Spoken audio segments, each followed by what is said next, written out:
against our sadistic cowboy. Yippee-ki-yay, mother... You just destroyed a... Die Hard was a movie that played many roles. For some people, it's their favorite movie from the 1980s. For others, it's the most incredible action film ever made. And for a lot of fans, Christmas doesn't feel complete without watching Bruce Willis in this classic. The movie was made in 1988 with a budget of just $28 million, which is tiny compared to today's big action films. Still, it earned over $140 million. Even though critics didn't all agree on it, the box office numbers told a different story.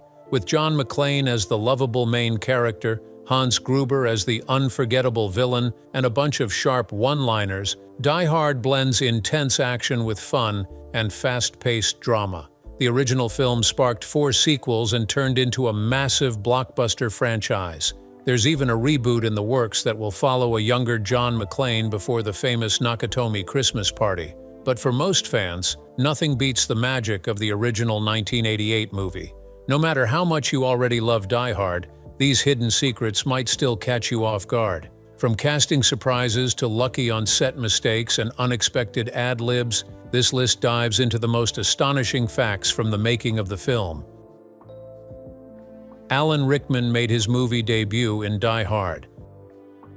Alan Rickman made his first appearance in a feature film as Hans Gruber in Die Hard. The film's villain plays a key role, and Rickman's calm, commanding performance left a lasting impression. While Bruce Willis as John McClane is the hero, Rickman's portrayal of Gruber became one of the film's standout elements. Before taking on this role, Rickman had built a successful career in the theater. He was 41 years old when he took the part. Despite his experience on stage, he was unsure about making the jump to Hollywood. He didn't want to start his film career with an action movie and nearly turned down the offer. Ultimately, he accepted the role, marking a defining moment in his career. Today, Hans Gruber is considered one of the greatest movie villains of all time. Rickman's first film role set the bar high and proved that a well-played villain can be just as memorable as the hero. His decision to take the part turned out to be a smart one, and it changed his career forever. Bruce Willis earned a record-breaking salary for Die Hard. Bruce Willis made headlines when he signed on to play John McClane in Die Hard. In 1988, producers paid him $5 million for the role, a figure that shocked the film industry. At the time, most major stars earned $2 or $3 million per movie. Willis was not yet seen as a big box office name, so many people questioned the decision. But the producers believed in his potential and were willing to take the risk. His salary set a new standard and sparked concern across Hollywood. Studio executives feared that actors would start demanding similar pay, and they were right. Willis's paycheck became a turning point in how movies were financed. Budgets began to grow quickly, and high salaries for leading actors soon became the norm. This move also helped shape Willis's career. Die Hard turned him into an action star, and the bold decision to pay him so much proved to be a wise gamble. Today, $5 million may not seem huge in the film world, but back then, it was a game changer. Willis's deal opened the door to a new era of blockbuster salaries and bigger movie budgets. Die Hard has ties to a novel and Frank Sinatra. Most people are unaware that Die Hard is based on a novel. The movie is based on Nothing Lasts Forever by Roderick Thorpe, which is part of a series. The first book in that series became a movie in 1968 called The Detective. Frank Sinatra played the lead role in that earlier film. Because of this, and due to a clause in his contract, producers had to offer Sinatra the lead role in Die Hard when it was being made in 1988. At the time, Sinatra was in his 70s, so he turned down the role of John McClane. The part eventually went to Bruce Willis, and the rest is history. It is surprising to think that Die Hard, now seen as a classic action film, started as a sequel to a detective story. The connection to Sinatra adds another unexpected layer to the film's background. Although Sinatra did not take the role, his link to the original story played a small but essential part in how Die Hard came to be. What began as a book adaptation eventually became one of the most iconic action films ever made. Alan Rickman struggled with the gunfire on set. Alan Rickman had years of stage experience before filming Die Hard, but nothing on stage prepared him for action scenes filled with gunfire. Acting on a movie set was already a significant change for him. Additionally, he had to get accustomed to stunts and loud noises. Every time blanks were fired during a scene, since he had never worked on an action film before, these loud, sudden effects were utterly new to him. Director John McTiernan had to work around this issue in editing. He carefully cut scenes to hide Rickman's reactions. Still, one moment slipped through. You can catch Rickman flinching for just a second during the scene where Hans Gruber shoots Takagi for refusing to give up the vault code. It is a small detail, but it shows how different the world of action films was for Rickman. Despite his discomfort, he still delivered a performance that contributed to Die Hard becoming a classic.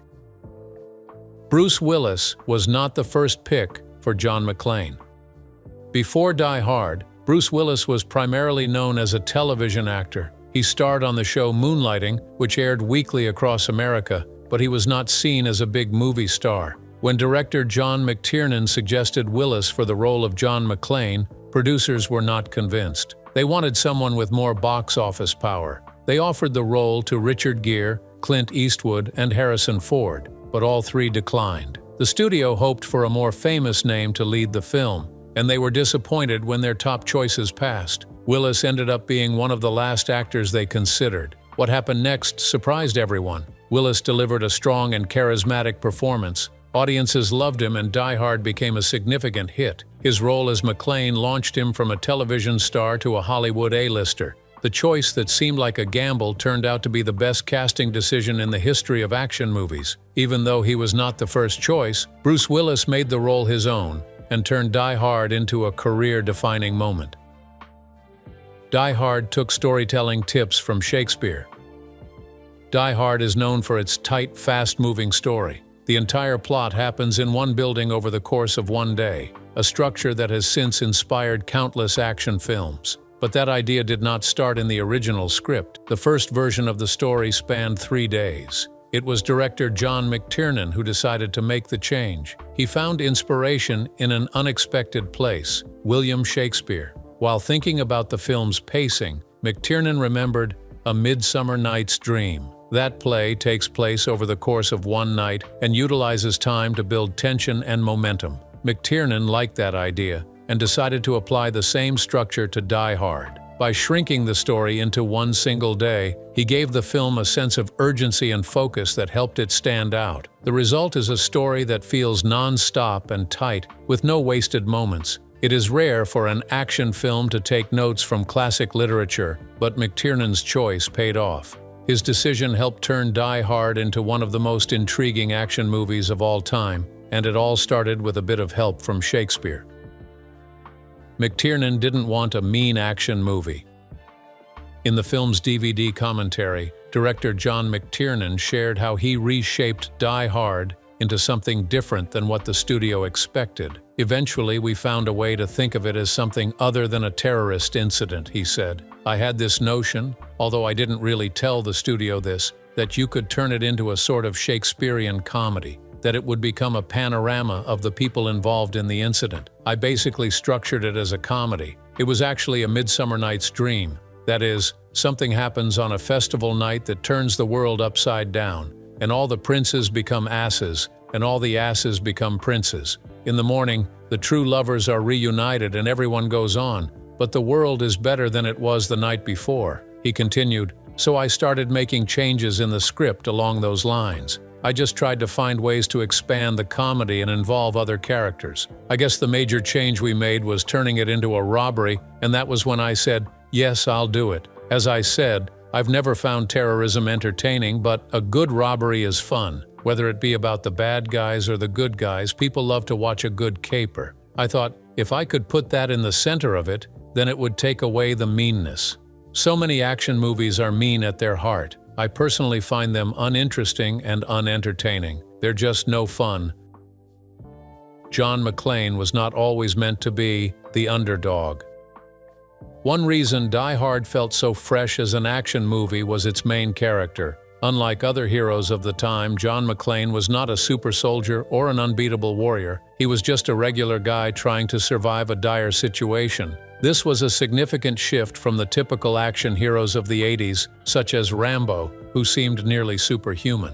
McClane's grounded personality made him relatable and gave the movie a more realistic edge. But that version of McClane was not part of the original plan. In early drafts of the script, he was written as a confident New York cop who always had the correct answer. When Bruce Willis was cast and filming began, both he and director John McTiernan decided to take a different approach. They shaped McClane into a more vulnerable and sarcastic character who used humor to get through danger. As McTiernan later explained in the film's director commentary, that irreverence is what we seem to love about him. That change helped define a new kind of action hero, flawed, funny, and human. It made a lasting impact. Sam Neill was the first choice to play Hans Gruber. While searching for the proper villain in Die Hard, producers first looked to a well-known actor. They sought someone with experience and star power to match John McClane's hero status. Sam Neill, the New Zealand actor famous for many roles, was the first person they asked to play Hans Gruber. Neill had a solid career on screen and fit the type of actor producers wanted for the role. However, Neill turned down the part. This left the filmmakers without their top choice, forcing them to look elsewhere for the perfect villain. Soon after, director John McTiernan saw Alan Rickman performing on the English stage. Rickman was not a big movie star, but he impressed McTiernan with his presence and talent. They cast Rickman as Hans Gruber, and his performance quickly became legendary. His role in Die Hard is now one of the most memorable villains in film history. If Neill had accepted, the film might have been very different. But Rickman's casting turned out to be a brilliant decision that helped make Die Hard the classic it is today. Hans Gruber's American accent caused problems on set. Alan Rickman's character Hans Gruber pretends to be a hostage by slipping into an American accent during one key scene in Die Hard. This moment was added because screenwriter Steven D'Souza wanted the villains and hostages to be in the same room, creating more tension. However, director John McTiernan was never happy with Rickman's American accent. He said, "I still hear Alan Rickman's English accent. I was never quite happy with the way he opened his mouth in that scene. I shot it 3 times trying to get him to sound more stridently American. It's odd for someone who has such enormous verbal skills. He just had terrible trouble getting an American accent." Despite Rickman's talent as an actor, his American accent was a struggle. McTiernan made him redo the scene multiple times to make it sound convincing. The director wanted the accent to be stronger, but Rickman found it challenging to achieve. In the final film, you can still catch a hint of Rickman's English accent, even when Gruber is pretending to be American. The fall down the vent shaft in Die Hard was real. One of the most tense moments in Die Hard happens when John McClane uses the strap from his gun to rappel down a ventilation shaft. He's trying to escape from 2 of Hans Gruber's henchmen. The scene gets even more intense when the strap slips off the gun, causing McClane to fall just as he reaches for a vent to climb to safety. Usually, action scenes like this are carefully planned and rehearsed, so any accidents are just part of the trick. But this fall was different. It was an honest mistake that happened on set. The stuntman was supposed to grab the first vent and keep climbing. Instead, he missed the vent and fell a reasonable distance before catching himself. After ensuring the stuntman's safety, director John McTiernan decided to keep the fall in the movie. The unplanned fall added real tension and excitement that no fake stunt could match. It was a nerve-wracking moment on set that day. Gruber and his men speak fake German in Die Hard. Alan Rickman's German accent in Die Hard is convincing enough to make viewers forget he is actually British. However, beyond that, the film's connection to the actual German language is quite loose. None of the actors who played Hans Gruber's henchmen were German either. They all spoke fake German throughout the movie. The filmmakers incorporated a few authentic German words into the dialogue here and there. This made the lines sound somewhat authentic to American audiences, but they weren't original. If you watch the German dubbed version of Die Hard, you will notice a significant change.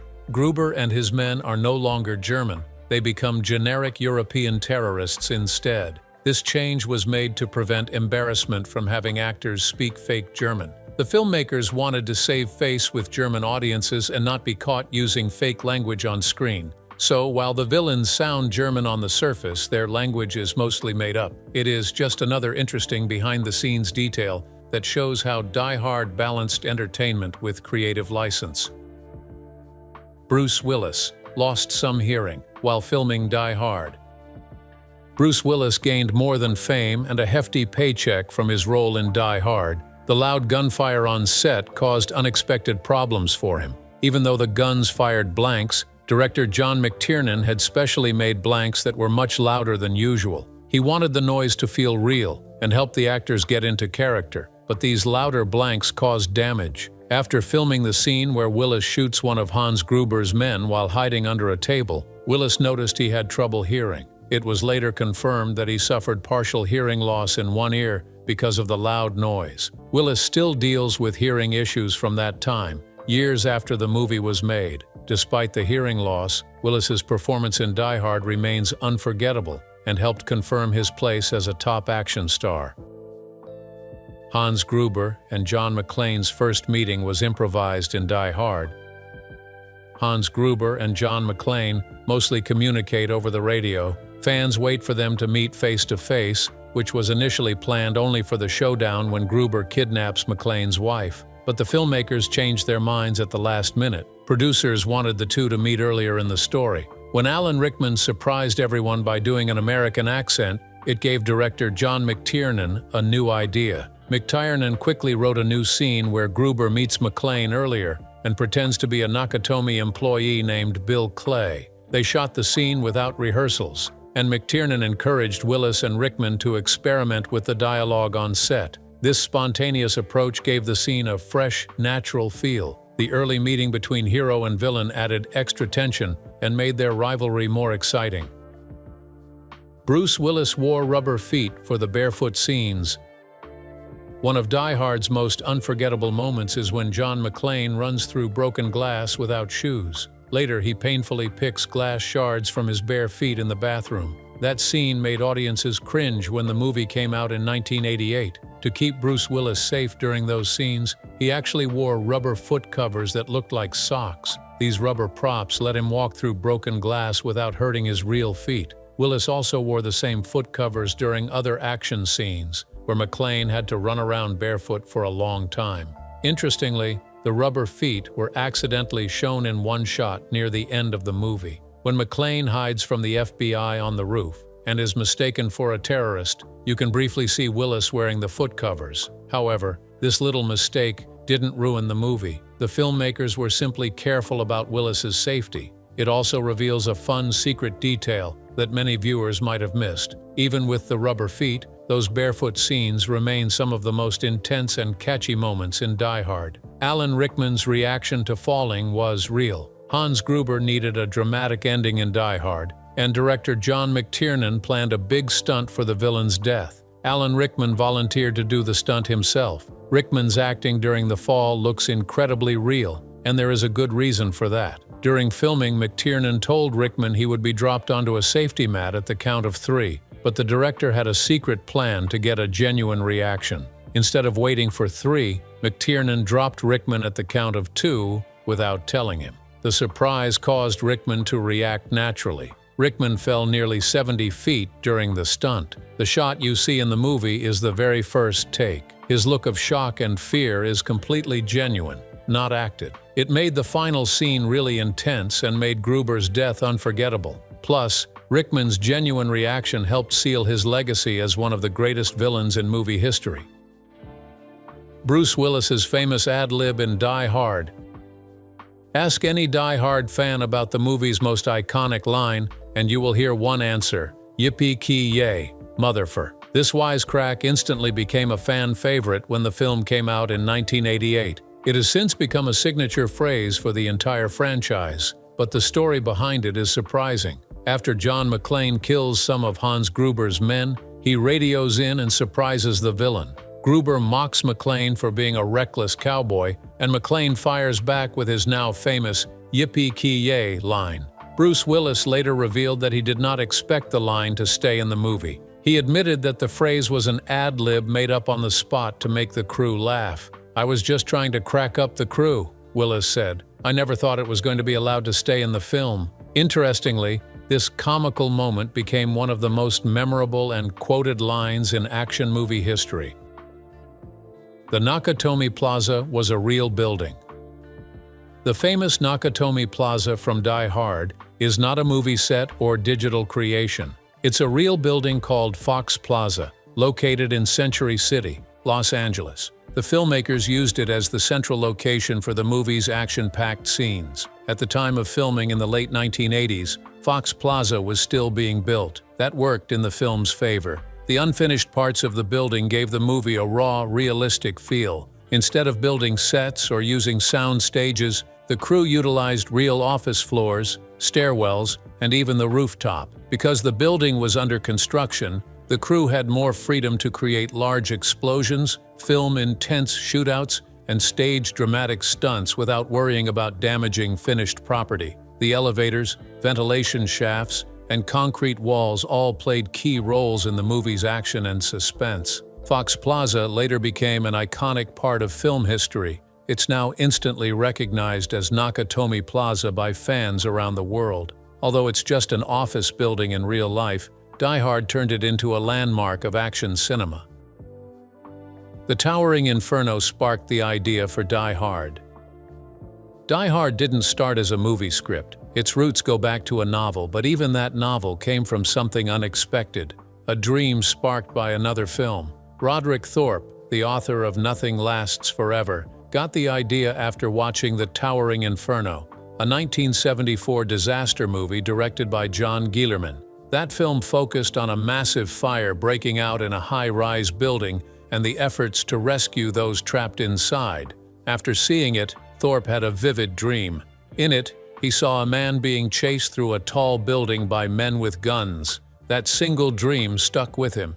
He used it as the basis for Nothing Lasts Forever, a sequel to his earlier novel, The Detective, which had been published in 1966. Years later, Nothing Lasts Forever became the source material for Die Hard. The core setup, a lone man trapped in a skyscraper, facing off against armed attackers, came directly from that dream. It became the foundation for one of the most iconic action movies of all time. Without the towering inferno, Die Hard might never have existed. Bruce Willis's first film appearance was with Frank Sinatra.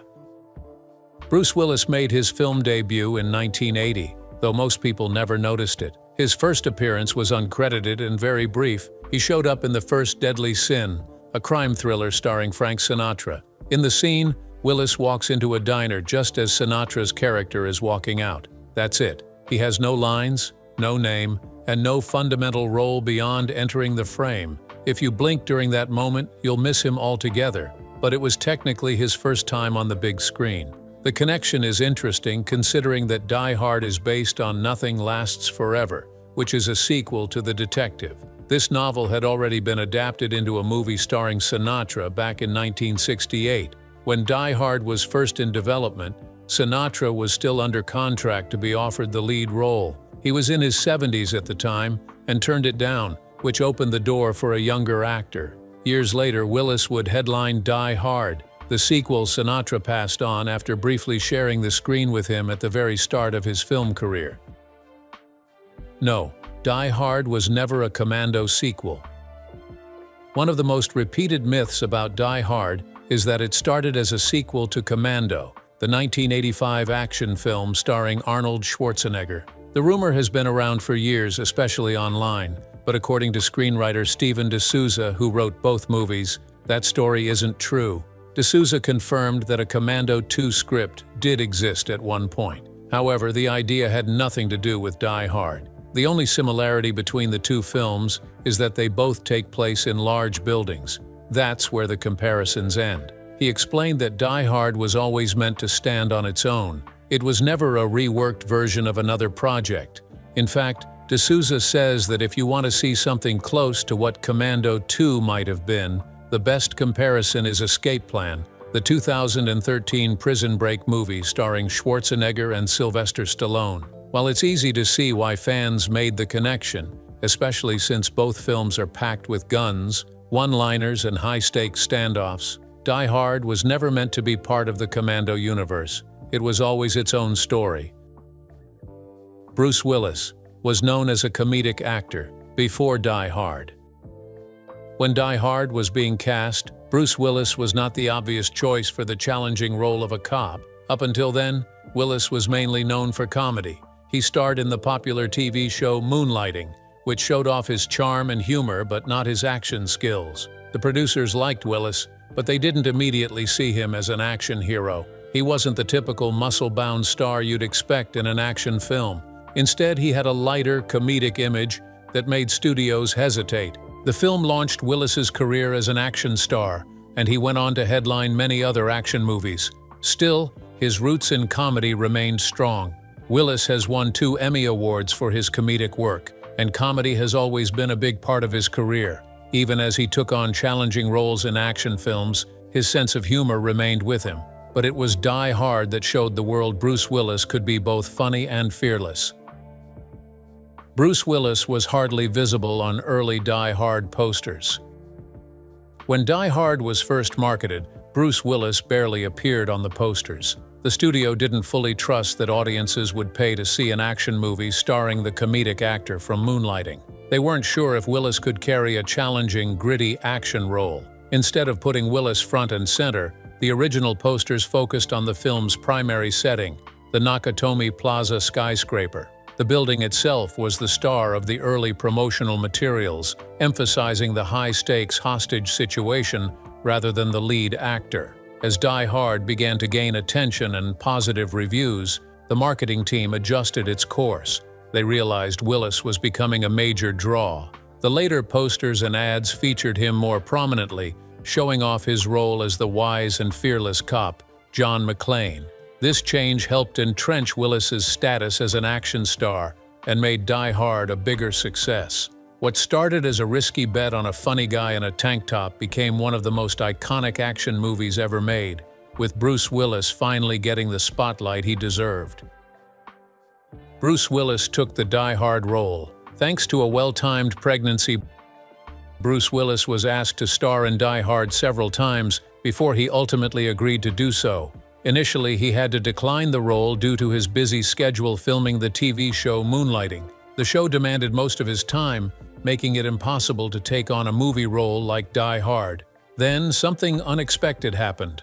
Willis's Moonlighting co-star Sybil Shepherd announced she was pregnant. The producers realized they couldn't write her pregnancy into the show's storyline, so they decided to give the entire cast an 11-week break. That break gave Willis the chance to accept the Die Hard role. With the extra time off, he could fit filming the movie into his schedule. This well-timed pregnancy allowed Willis to jump from TV comedy to big-screen action hero. That decision changed everything for Willis. His role as John McClane launched him into a new kind of stardom, making him one of the most recognizable action stars in Hollywood. Without that break, Die Hard might have had a very different lead. John McTiernan said no to directing Die Hard more than once.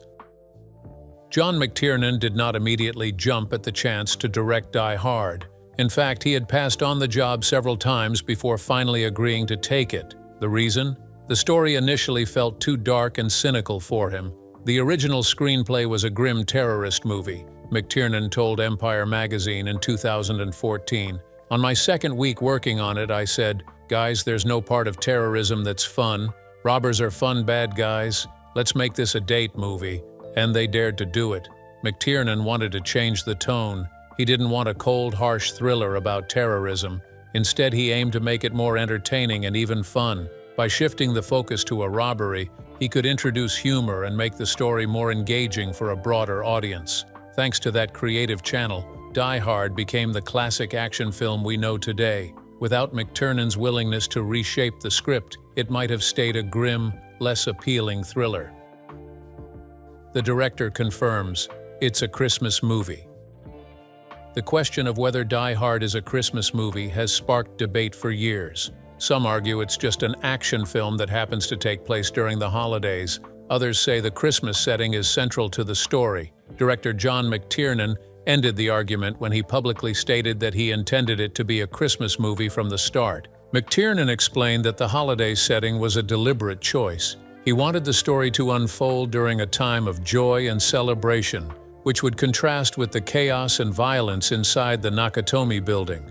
The Christmas theme also helped him frame the film with a lighter tone, which supported his idea of making it feel more like a comedic or festive tale rather than a dark, violent thriller. The film opens with Christmas music, takes place during an office holiday party, and ends with "Let It Snow" playing over the final scene. Decorations, references, and holiday spirit are present throughout the movie.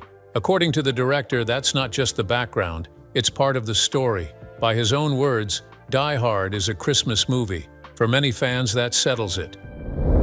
What happens when you mix action, holiday cheer, and a dash of sweaty tank top? You get Die Hard, John McTiernan's action classic that broke the mold. Die Hard revolutionized the action movie genre. It was a genre-defying, unforgettable ride full of memorable villains, clever dialogue, and high-stakes moments. Which of these secrets surprised you the most? Let us know in the comments.